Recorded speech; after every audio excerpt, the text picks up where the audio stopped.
হায় আমরা বাগানবাসী ভাই, ডলু বাগান ধ্বংস করে এয়ারপোর্ট মানবো নাই। হায় হায় আমরা বাগানবাসী ভাই, চারা বাগান ধ্বংস করে এয়ারপোর্ট মানবো নাই। আমাদের ডলুরও বাগান ও ভাই সোনারও বাগান, আমাদের ডলুর বাগাन ओ भाई सोनारो बागान ओ भाई एकटी। नमस्कार, मैं हूं प्रभाकर मणि तिवारी। आप देख रहे हैं मेरा खास कार्यक्रम पॉलिटिक्स विद प्रभाकर। एक बार फिर गरमा रहा है डोलू का मुद्दा, डोलू चाय बागान में जमीन अधिग्रहण का मुद्दा। आप जानते हैं असम के सिलचर में ग्रीनफील्ड एयरपोर्ट बनाने के लिए इस हरे भरे चाय बागान की 2500 बीघे ज़मीन का अधिग्रहण कर लिया गया था और वहां लगे 30 लाख से ज़्यादा पौधे उजाड़ दिए गए थे।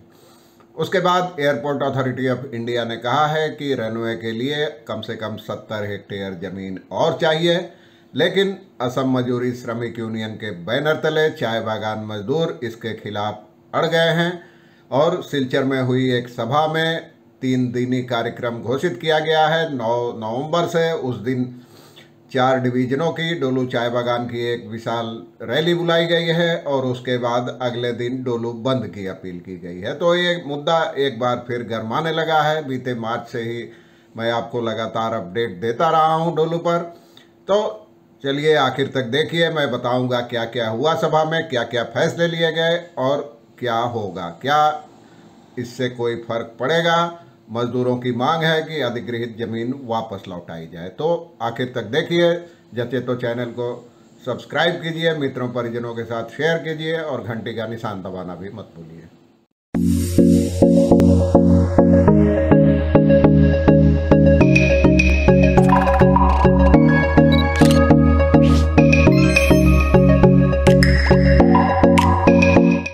डोलू जिन्होंने पहले नहीं देखा है, जानकारी नहीं है, उनके लिए मैं संक्षेप में बता दूं। असम सरकार ने फैसला किया कि सिलचर में एक ग्रीनफील्ड एयरपोर्ट बनाया जाएगा। इसके लिए कई जगह देखी गई थी, लेकिन आखिर में डोलू चाय बागान का चुनाव किया गया और यह चाय बागान मुनाफा कमाने वाला चाय बागान है और हजारों मजदूर इसमें काम करते हैं। लेकिन मजदूरों की नाराज़गी, उनके विरोध को ध्यान में नहीं रखते हुए सरकार ने जबरन 2500 बीघे जमीन का अधिग्रहण कर लिया। 50 करोड़ के एक समझौते पर हस्ताक्षर किए मुआवजे के लिए। इस पर 3 प्रमुख यूनियनों ने भी हस्ताक्षर कर दिए थे। उसके बाद असम मजदूरी श्रमिक यूनियन के बैनर तले मजदूर लगातार आंदोलन कर रहे हैं। बीच में प्राकृतिक कारणों से आंदोलन कुछ धीमा हो गया था, लेकिन अब जब से एयरपोर्ट अथॉरिटी ने और 70 हेक्टेयर जमीन के अधिग्रहण की बात कही है, तब से मजदूरों की नाराजगी लगातार बढ़ रही है।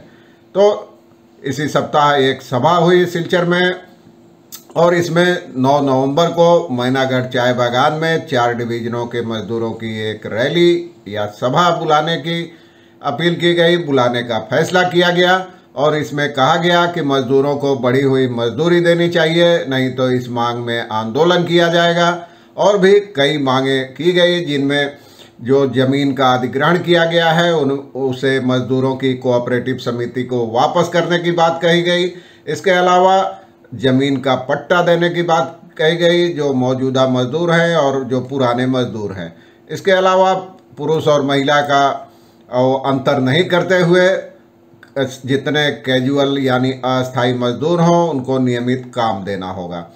तो इन मांगों के समर्थन में 9 नवंबर सुबह 10 बजे डोलू चाय बागान के मैनागढ़ डिवीजन के खेल के मैदान में एक विरोध सभा या विरोध रैली का आयोजन किया जाएगा।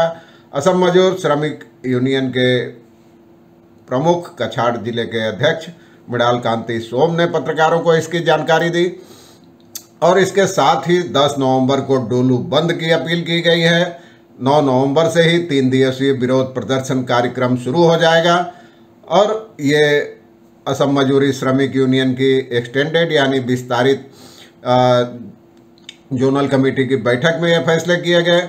इसमें कहा गया कि जो 70 हेक्टेयर ज़मीन मांगी जा रही है और वो देने का तो कोई सवाल ही नहीं पैदा होता।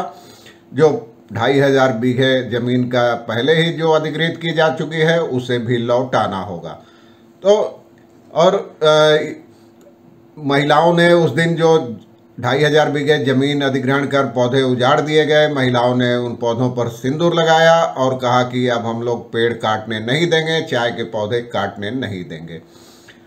तो उन्होंने कहा कि डोलू बागान में, यूनियन का कहना है डोलू बागान में काम नहीं है, जो काम कर रहे हैं उनको भी पूरा काम नहीं मिल रहा है, आखिर ऐसा कब तक चलेगा। और अस्थायी मजदूरों में भारी आशंका है कि उनको कभी भी हटाया जा सकता है, उनकी रोजी रोटी कैसे चलेगी। तो इस बीच यूनियन का आरोप था कि प्रबंधन और कुछ यूनियनें अपने निजी स्वार्थ के कारण प्रबंधन के हित में काम कर रही हैं और मजदूरों के खिलाफ आम लोगों को बरगला रही हैं, उनके खिलाफ को प्रचार कर रही हैं। लेकिन यूनियन इस ज़मीन को, फसली ज़मीन को बचाने की आखिरी लड़ाई लड़ेगी। तो अब 11 नवंबर को सिलचर में कैबिनेट की बैठक होनी है। असम सरकार जगह जगह अलग अलग शहरों में कैबिनेट की बैठकें आयोजित करती रही है, तो 11 नवंबर को बैठक होनी है। उसी मौके पर यूनियन ने अपने आंदोलन का इस ऐलान किया है और उन्होंने कहा है, यूनियन का कहना है कि सरकार को न्यूनतम घोषित मूल्य पर किसानों से सुपारी और धान जैसी फसलें भी खरीदनी होगी। इसके अलावा कोऑपरेटिव के जरिए बाकी चीज़ें देनी होगी, बीज देने होंगे और पट्टा ज़मीन का देना होगा।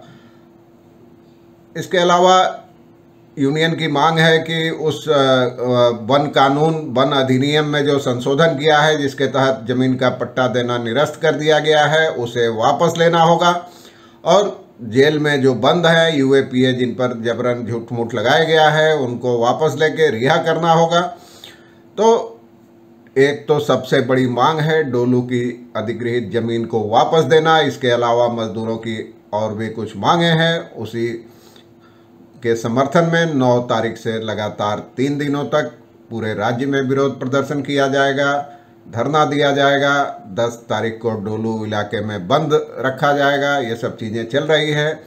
तो सवाल है, क्या मजदूरों को अब आगे क्या रणनीति अपनाते हैं, सरकार क्या रणनीति अपनाती है, आगे इसकी जानकारी मिलेगी तो मैं आपको अपडेट करता रहूँगा। आज के लिए बस इतना ही। धन्यवाद, नमस्कार।